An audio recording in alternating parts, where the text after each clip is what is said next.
Welcome, MHP Rhino Nation, to another episode. Let's get dive deep into MHP's baby. Yeah.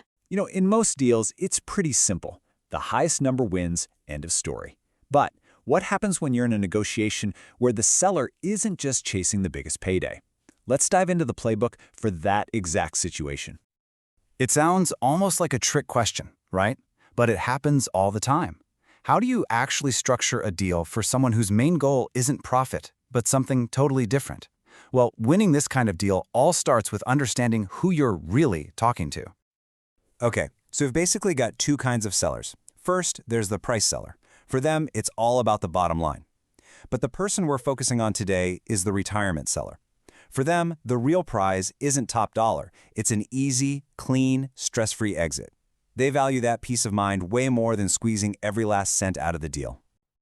And this means you have to totally flip the script in your head. You're not just buying their property, you are selling them a service. The product you're actually offering is a smooth, professional, guaranteed closing that lets them just walk away without a single headache. That peace of mind, that's what they're actually buying. So where do you even begin? Well, it starts with a move that feels completely backward, but it's absolutely crucial for reframing the whole conversation away from just price. The whole process really breaks down into three key stages. First, you anchor low to reset the conversation. Second, you ladder up to figure out their real number. And finally, you test their motivation to see if they're serious. So let's start with that first step, anchoring. Your opening move is to anchor low.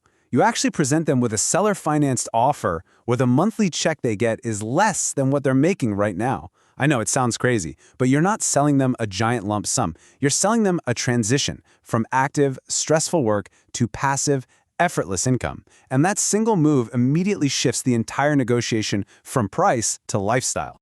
Now, they are almost guaranteed to say no to that first offer. In fact, you're counting on it. But what you do next is critical. If you just ask, well, what's your number, you hand over all the control. So how do you get them to tell you their price without actually asking for it? This is where the psychology really kicks in. Instead of demanding their price, you ask them to help you bridge the gap. That one simple phrase, "How far off am I?" It's totally non-confrontational. It invites them to work with you, to give you a range, not draw a hard line in the sand. This ladder-up technique is how you find their real comfort zone without ever losing control of the conversation. Okay, so now you've got a price range. But talk is cheap. It's time to find out if you're dealing with a truly motivated seller or just someone who likes to talk. This right here is the moment of truth. It's a hypothetical question that forces a very real answer.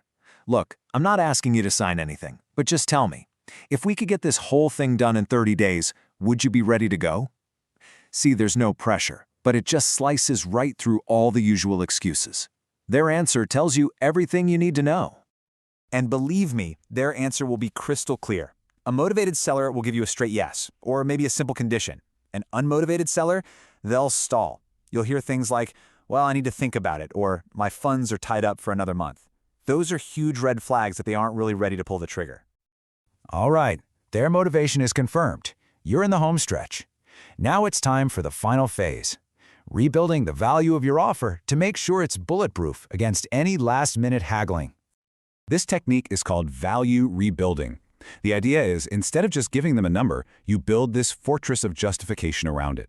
And the tool you use is a really simple 4-part framework. Just remember the letters A, S, M, D. First up, A is for ADD. This is where you just stack up all the tangible, concrete value you're bringing. Remember, we handle all the legal fees. We've got professional management ready to go on day one so the tenants won't feel a thing. You're just loading up their side of the scale with real, undeniable benefits. Next up, S is for subtract. This is all about using loss aversion. You get them to spell out what they stand to lose by going with someone else. You ask them, what are the risks of choosing a smaller, less proven buyer? Can you really afford for a deal to fall through at the last minute? Let them say the risks out loud. Then we have M for multiply. This is where you move beyond the spreadsheet and focus on the powerful, emotional stuff. You remind them this isn't just a transaction. It's about their legacy, their peace of mind. You talk about your commitment to the community. These intangibles multiply the perceived value of your offer tenfold. And finally, D is for divide. And this is the knockout punch.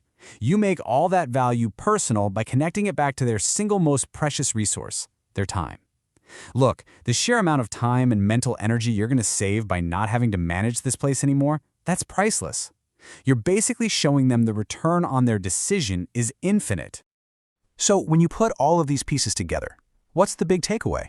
The entire strategy, from start to finish, hinges on one core idea. For this specific type of seller, the process is the product. A smooth, professional, absolutely guaranteed exit is the most valuable thing you have to offer. It's not about the final number on the check. It's about the freedom from stress that check buys them. And that leaves us with a huge question that goes way beyond real estate. In whatever it is you do, what is the easy exit that your customers are really looking for? Because if you can figure that out, you might just discover that the thing you've been selling all along isn't your real product at all.